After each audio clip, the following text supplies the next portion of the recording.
I had been married to Ethan for 10 years, and we had an agreement to live our own lives without interfering with each other. He had his companions, and I had my secret confidant. I thought our days would continue in this lukewarm manner, until I met a younger man who touched my heart. He wanted nothing from me, only to be with me.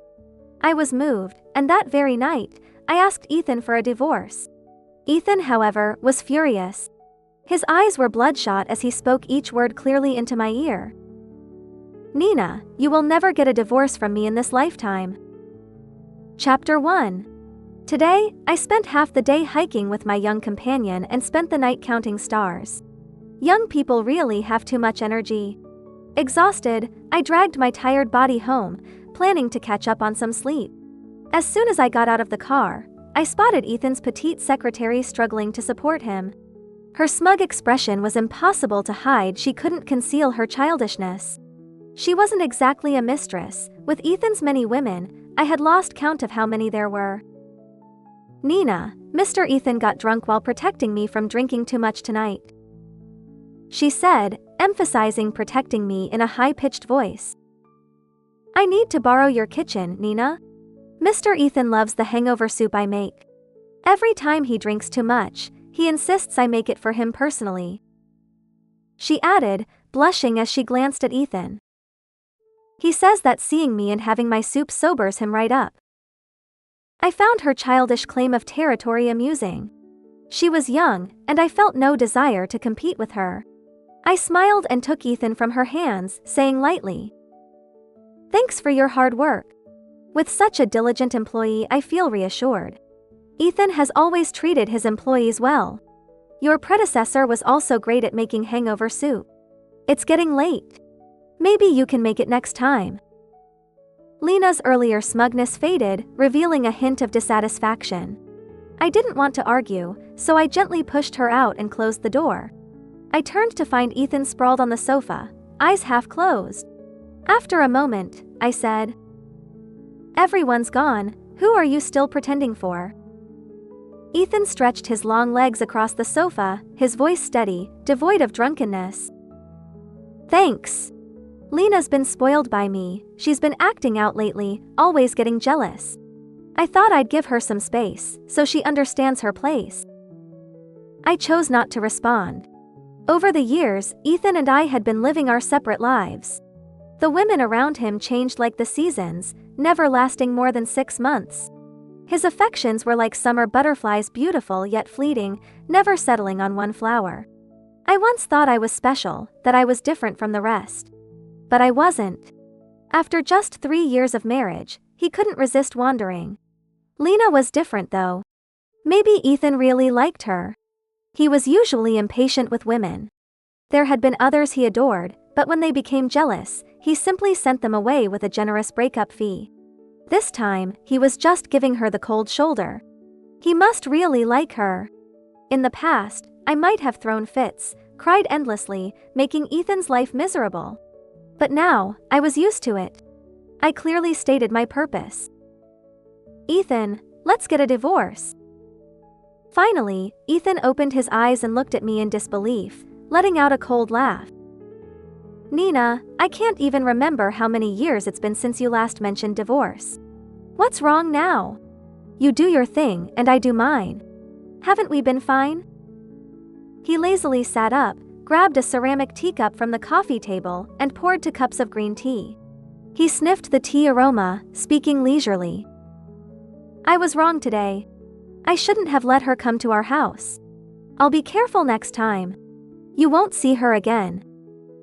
He handed me the tea as he spoke. I ignored him, walked to the coffee table, opened a drawer, and pulled out a divorce agreement. "I want a divorce. I have someone else." Chapter 2. Ethan took a leisurely sip of tea and set the cup back on the table. His expression still showed disbelief, as if he couldn't fathom that I would dare to divorce him. He casually picked up the divorce agreement, flipping through it a few times. Suddenly, his smile vanished, replaced by a serious demeanor. "If there's a problem, you can talk to my lawyer," he said, his gaze lingering on the document, radiating a palpable sense of pressure. After a moment, he looked up, his sharp eyes fixed on me. I felt a bit uneasy under his intense stare. "Nina, do you really want a divorce?" Maybe he thought I was crying wolf again. Back in the early years of his infidelity, I couldn't accept it at all. Whenever he came home, I would confront him, leading to one-sided, hysterical arguments. Eventually, I accepted his betrayal, trying to win him back through tears, tantrums, and threats of divorce. He eventually grew tired of it and agreed, but I clung to him, unwilling to visit the Civil Affairs Bureau. But this time was different. I truly wanted a divorce. "Nina, I don't know what you're scheming," he said. "I admit I like Lena, but I promise we're just having fun. You're still my wife. So, be generous and stop making a fuss, okay?" His voice was cold, and I could detect a hint of disdain. He thought I was throwing a tantrum because of Lena. When he first started seeing her, I did make a scene. I went crazy, arguing and smashing everything valuable and worthless in the house, uttering the most hurtful things to him. I even threatened to sell the company's latest patents to competitors if he didn't break up with her. I did many extreme and foolish things, but nothing changed. The outcome was that he wanted a divorce. We almost went through with it, but I backed out at the Civil Affairs Bureau. I used to be hopelessly in love, to the point where I now want to strangle my past self. "I really want a divorce," I said, meeting Ethan's gaze with a calm smile. "My boy has said he wants to be with me. Openly and legally." Chapter 3. Ethan's brow furrowed, and he seemed momentarily stunned. I could see a hint of sadness in his eyes. No matter how much I had acted up over the years, he never seemed to care. "Nina, stop being so childish. You're 30 now, don't you know better?"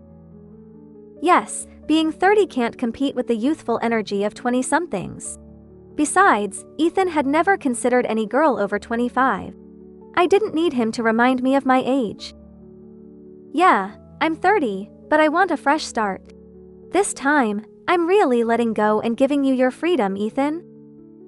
Ethan fell silent.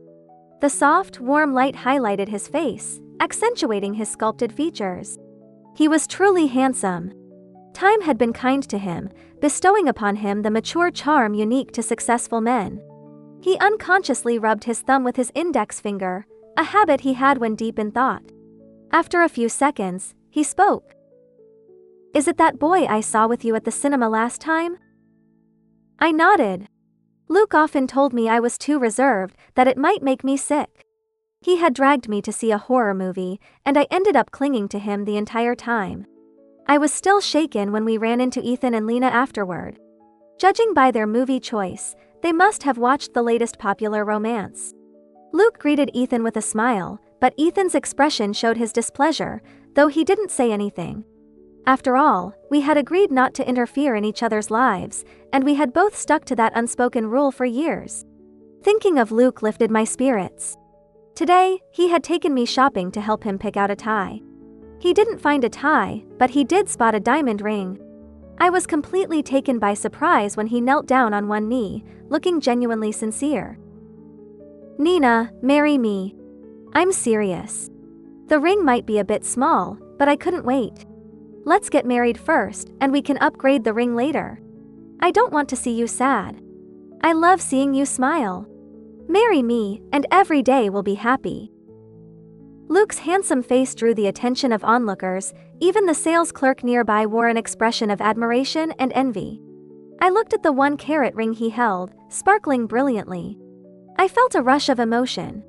My life had been so gray in recent years, like a suffocating fog. Luke's bright eyes held such sincerity and passion that they felt almost scorching. Yes, in that moment, I was moved. I was touched by Luke's sincerity and courage. I wanted to embrace a new life, one without Ethan. Chapter 4. I once thought I would be entangled with Ethan for the rest of my life. From 15 to 30, he had been part of half my existence. Over the years, he came home less and less. When I did see him, I would initially lose control and argue. Eventually, my love burned out, and I learned to be silent. I only saw the Ethan who loved me in my dreams. In those dreams, he was still the boy who had eyes only for me. But upon waking, I returned to a stark reality. In the vast villa, I was alone, slowly withering away. So, I agreed to live our own lives and never brought up divorce again. Luke revived my nearly dead heart. With him, I felt genuine happiness, a serene joy radiating from within. Luke gave me the courage to start anew, and with him, I dared to try and change. I agreed to be with him. I said softly, smiling. To be with him openly and honorably. Then what about your promise to me? We agreed to live our own lives. I don't agree to a divorce. Ethan frowned, questioning me. I found it amusing. He was the one who had broken our vows. How could he say such shameless things? I lost my patience. Did you ask for my opinion when you cheated? So today, when I ask for a divorce, I'm not seeking your permission. I hope the divorce process can be quick. He and I can't wait. As soon as I finished speaking, Ethan froze, his grip on the teacup tightening, the veins on his hand bulging. His eyes flashed coldly, as if he might smash the cup any second. He sneered. I used to think you were just stubborn.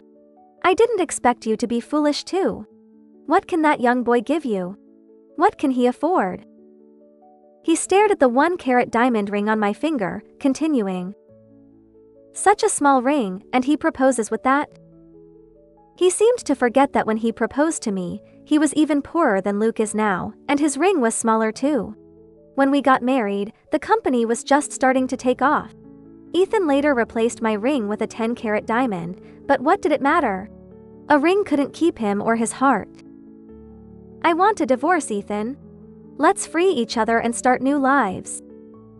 Before I could finish, he smashed the cup onto the ground, the beautiful pattern shattering into pieces. Ethan strode over, gripping my arms painfully. I struggled to break free. You have no right. I don't love you anymore, and you don't love me either. You can have all the houses, I only want 30% of the company shares. I don't want to waste any more time on you.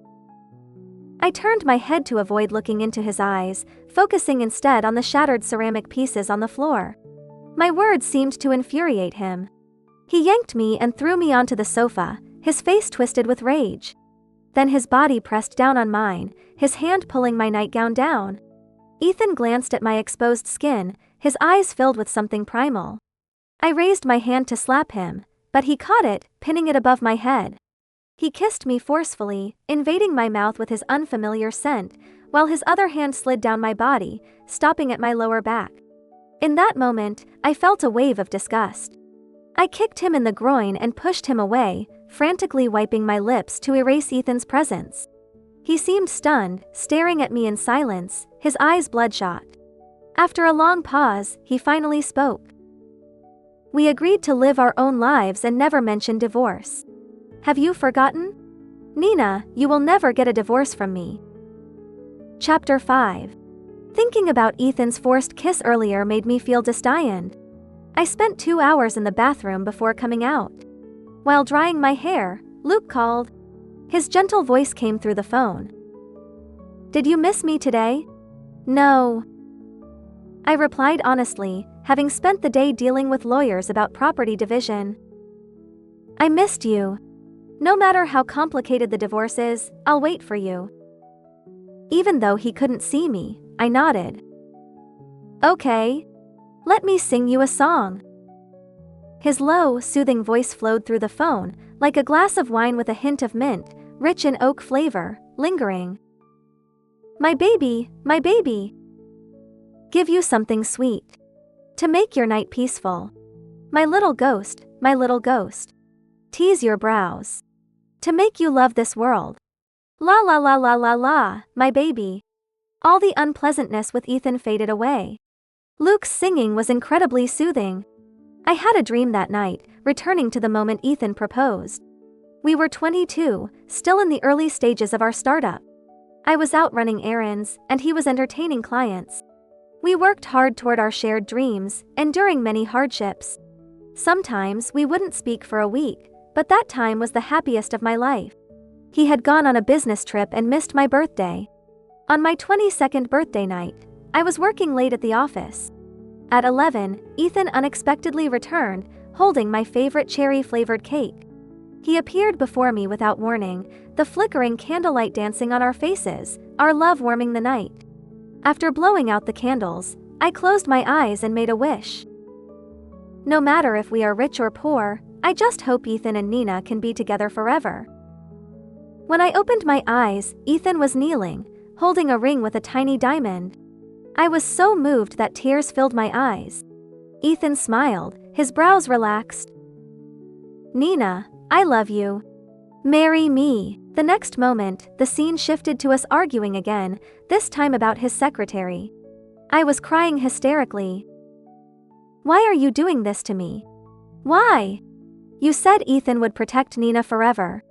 You said it yourself." The heartache was palpable. Even in my dream, I felt the pain of my heart being seared. I went to the beach, determined to end my life. The cool seawater lapped at my knees as I continued to walk forward. Since Ethan didn't want me, nothing mattered anymore. The water finally covered my nose, filling my mouth with salty, slightly bitter seawater. My consciousness began to blur. In the haze, I heard Luke's frantic voice. "Nina, you silly woman. Nina, don't sleep. Wake up, please." Chapter 6. When I opened my eyes, the first thing I saw was the blue starry chandelier. Luke was my friend's brother. Once, when we had planned to have dinner together, she brought him along. Luke was tall and slim, with delicate features. I remembered my friend always liked this type of college guy. I half-jokingly asked, "Is this your new boy? Good taste." Lucy explained. "He's my younger brother. He's a senior in college."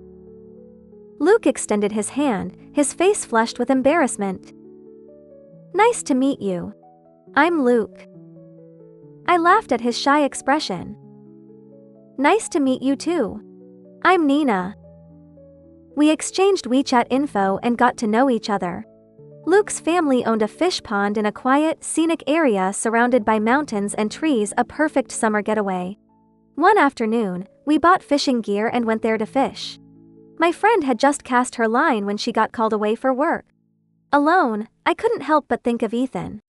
We had known each other since high school and had been together for so many years, going through so much.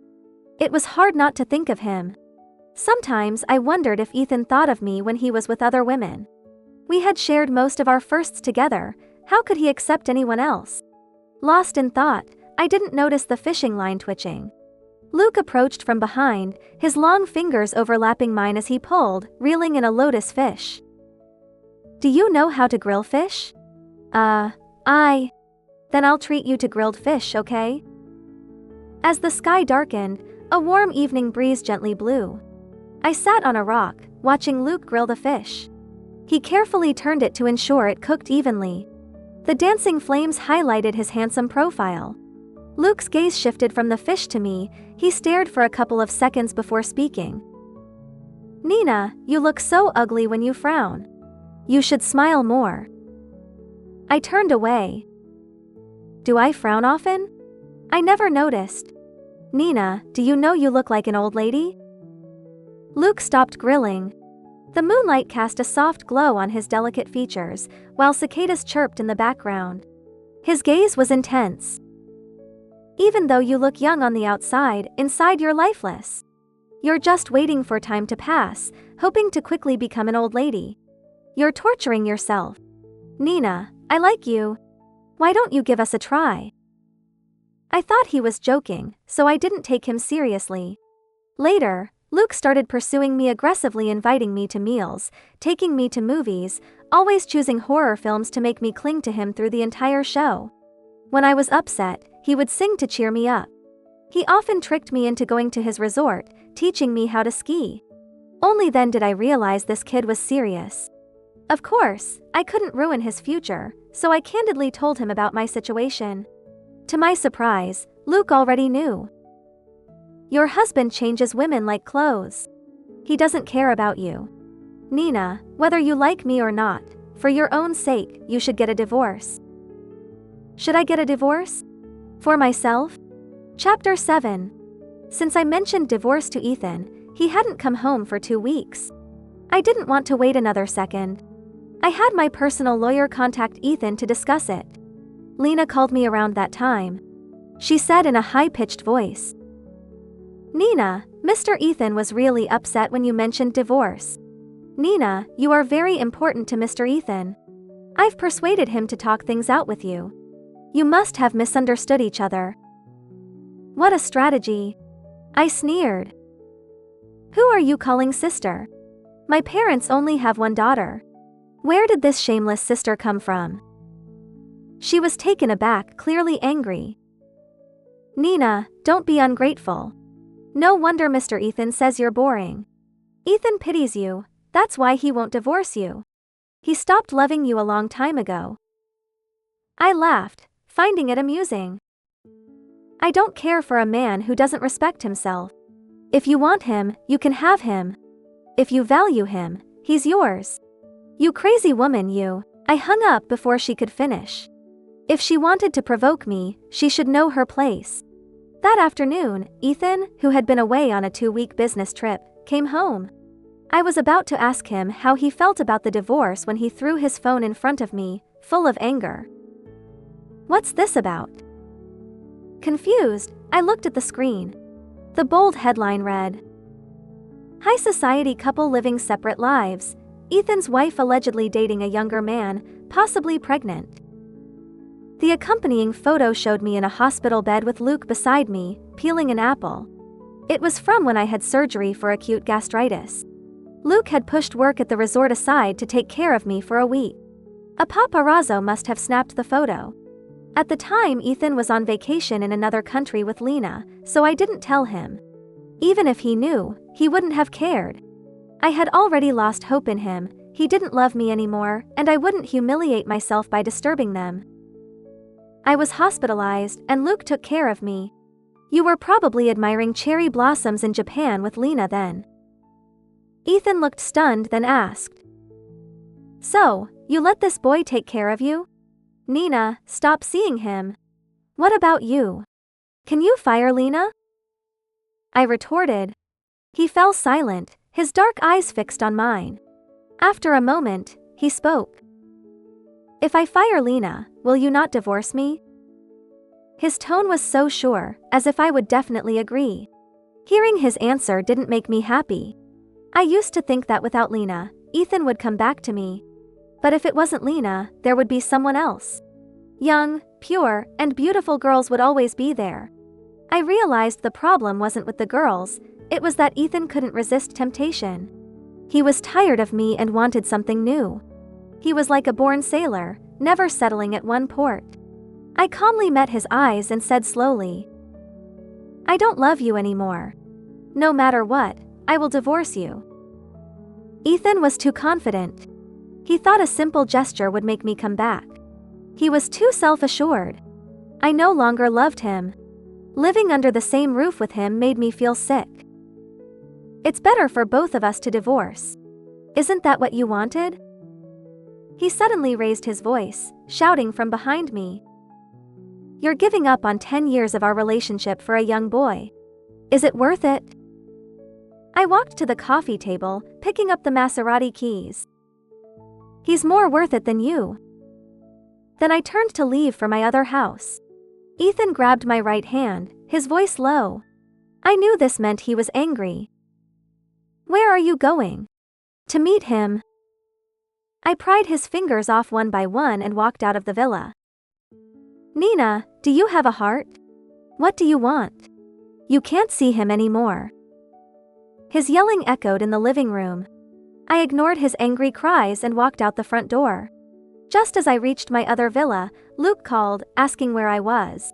He said he knew who had sold the photos to the media. Chapter 8. I didn't need Luke to investigate, I already knew who it was. 10 minutes later, Luke arrived, looking concerned.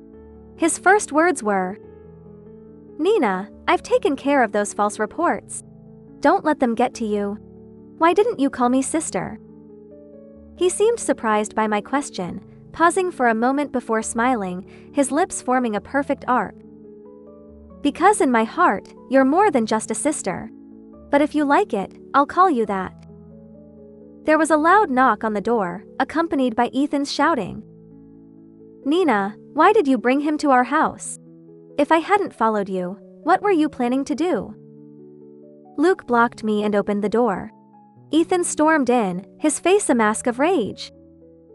What are you two doing here? Luke didn't back down. Why don't you control your girlfriend? Selling photos to the media and fabricating stories. Ethan walked towards me, speaking urgently. Nina, I fired Lena. Please, don't be mad at me. His voice was pleading and panicked. I hadn't seen him like this in years. In the 3rd year of our marriage, I found lipstick marks on his shirt that didn't match any of mine. Tears streamed down my face as I questioned him. He had the same guilty, panicked look, begging for my forgiveness. He knelt, swearing he had just been with a client, thinking only of me. The second time, he smelled of another woman's perfume and unmistakable orange scent. He couldn't have missed it. I screamed and cried, asking if he no longer loved me. He looked innocent, saying, I was drunk. The girl looked like you. Nina, you're the only one I love. The 3rd time, I caught him in a KTV room with a girl. I wanted to slap him but held back. After that, he stopped pretending. It's all those girls throwing themselves at me. I don't like them. It's just an act. Nina, you have to understand me. He wanted me to understand him, and then he started staying out all night. Then came Lena. He said he liked her spirit, how she reminded him of me. How ridiculous. I wasn't dead. He didn't love me, so why find a younger version of me? The kiss marks on him hurt my eyes, making me shut them in despair. The pain felt like someone branding my heart with a hot iron. Chapter 9. I looked at Ethan, tall, handsome, and wealthy. No wonder I loved him for so many years. I once thought he was mine alone. Past memories resurfaced, pure and beautiful but ultimately fading away. I knew there was no going back. I told Ethan, I don't trust you anymore. You've lied too many times. He grabbed me, his eyes bloodshot. Who do you trust him? His grip left red marks on my arm. I tried to pull away. Luke held Ethan's arm, saying, Can't you see her arm is swollen? No wonder she doesn't like you. Luke's words seemed to enrage Ethan. He punched Luke, who retaliated, and they started fighting. I stepped in, pulling Luke behind me. Ethan's eyes were filled with sadness as he saw my action. I said coldly, Leave, Ethan. I've never asked you for anything. Just one thing, sign the divorce papers quickly. Ethan stared at me for a long time, his voice trembling. Nina, do you really not want me anymore? I went to get the first aid kit. Ethan watched as I tended to Luke's injuries. Luke whispered, Nina, it really hurts. Ethan, I'm hurt too. Don't you care at all? Ethan cried. I had never seen him cry, except once at our wedding when he teared up, saying, I finally married the love of my life. Loving me was real, and so was not loving me now. How pathetic. Ethan slumped on the sofa, looking defeated. Are you really going to let him stay here? Don't forget this is my house. I was dressing Luke's wounds when he said, I can't leave tonight. He glanced at Ethan and continued, There are plenty of rooms here. Maybe I should just. Ethan charged at him again. I stopped him. Ethan, we're almost done. We're better apart. Please. Ethan choked up, wanting to say something but remained silent. He left, looking dejected. Luke said, Nina, there's no such thing as a reformed playboy, only a temporary rest. You should love someone who is inherently good, like me. Chapter 10. The next day, I went to the company to handle the shares. I decided to sell my shares, cutting all ties with Ethan. In the elevator, I ran into Lena. She was carrying a large box, her eyes swollen, mascara smudging her face, looking lost and defeated. People around us whispered, their faces mocking.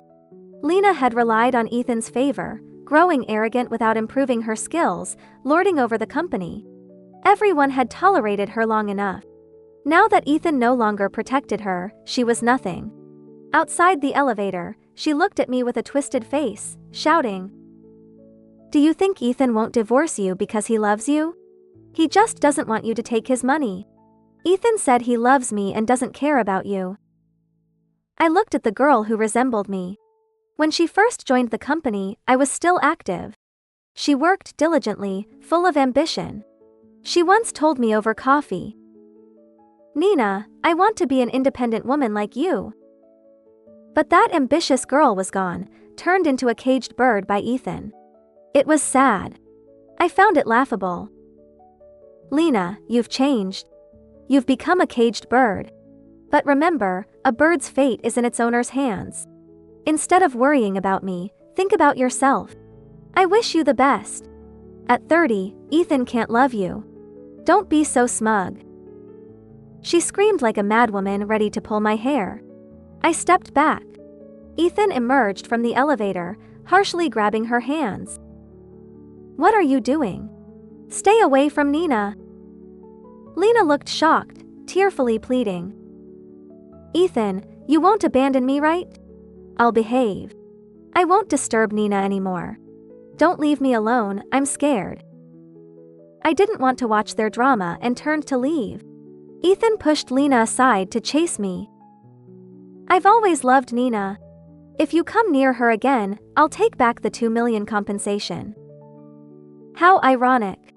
After 3 years of pampering, he said he didn't love her. Maybe Ethan loved no one but himself. He wanted different women to bring different experiences. It took me 15 years to see him clearly. Luke was right, I should love someone inherently good. Chapter 11. Leaving the company, Ethan caught up with me, grabbing my hand. "Nina, let's talk. Unless it's about divorce, there's nothing to talk about." I shook off his hand. "I'll agree to the divorce."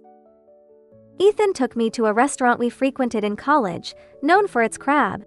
I loved crab, and Ethan used to shell them for me. Back then, we were poor. Ethan worked part-time at the restaurant and did tutoring. He was always busy. I told him, "I'd rather have time with you than eat crab." He replied, "Who said it's for you? I just like shelling crabs." Later, when we could afford the best crab, he never shelled them for me again. "When will you sign the papers? Nina, remember this place?" Ethan's eyes were sad. Could he feel pain too? "If it's not about divorce, don't waste my time." I stood to leave. He grabbed my hand, pleading, "Nina, live with me for a month. Just us. Give us a chance." Did he think a month could change my mind? I scoffed. "It's useless, Ethan. There's no going back." Over the years, I gave him many chances, and he squandered them. Crying and begging now was too late. Ethan's eyes lit up. "You're afraid, Nina? You still love me, right?" To finalize the divorce, I agreed to 1 month. "During this time, you can't force me to do anything I don't like. After a month, you must agree to the divorce." Ethan's face brightened as if he had received a priceless treasure. "Nina, remember this place?" The owner recognized us, saying he couldn't believe we were still together. We used to rent a top-floor apartment with no air conditioning. In summer, we planted flowers on the balcony and set up a tent. When we couldn't sleep, I'd hold you and watch old movies. Nina, that was the happiest time of my life. I wish I could go back and tell my younger self not to let go of the best girl in the world. Ethan reminisced, his face showing longing. I felt bored. I had replayed these moments countless times during sleepless nights. I used to hope they could make him stay, but they didn't. A month passed quickly. Today was the last day. Ethan came home early, making an elaborate dinner with candles and a bouquet of roses. He took out a necklace worth millions. Only then did I remember today was our 10th wedding anniversary. He held the necklace, trying to put it on me. I turned away. It's too expensive. I can't accept it. He froze, looking sorrowful. Nina, give us one more chance. Haven't we been getting along well this month? I couldn't tell if he was pretending or genuinely didn't understand. I no longer loved him. The Nina who loved Ethan was destroyed by him. Ethan, I don't love you. I can't forget you with other women. You promised. Tomorrow morning, we'll go to the Civil Affairs Bureau. Ethan sighed, composing himself, and said calmly, Nina, grant me one last request. Have dinner with me. He poured wine for both of us and said, Nina, I'm sorry. I know I don't deserve to say I love you. After tomorrow, I can't be with you. No matter who you're with, you'll be happy. You're amazing, and I didn't cherish you. I know I made you cry, causing your eye condition. I can't undo the harm. But I want you to know I love you. You're the only woman I've ever loved. I hope you're happy. Please, don't hate me. Hearing this, I wanted to slap him. Too little, too late. I downed my wine. I won't hate you. A woman in love hates a man. I don't love you, so why hate you? Ethan. His voice trembled, tears streaming down his face. Chapter 13. The next day, we went to the Civil Affairs Bureau, and Ethan signed the divorce papers as promised. Outside, Ethan smiled, saying, If that boy treats you badly, come back to me. I glanced at him, smiling too. Not everyone is like you. There is true love in the world. He put his arm around my shoulder jokingly. Yes, I'm despicable, so I think others are too. If everyone were like you, the world would be wonderful. Luke was waiting in the car. Ethan saw him and patted my shoulder. Go on, your young boyfriend is waiting. I walked to the black Maybach, looking back once before getting in. The red glow cast long shadows, stretching with distance. At the next corner, he turned left and disappeared from view. The fleeting glimpse of youth's end left us both in the mundane. The moon I reached for wasn't mine, though its light once brightened my world. He will move on to the next part of his life, and I will pursue my passion. A year later, I married Luke. Ethan didn't attend but sent a generous gift.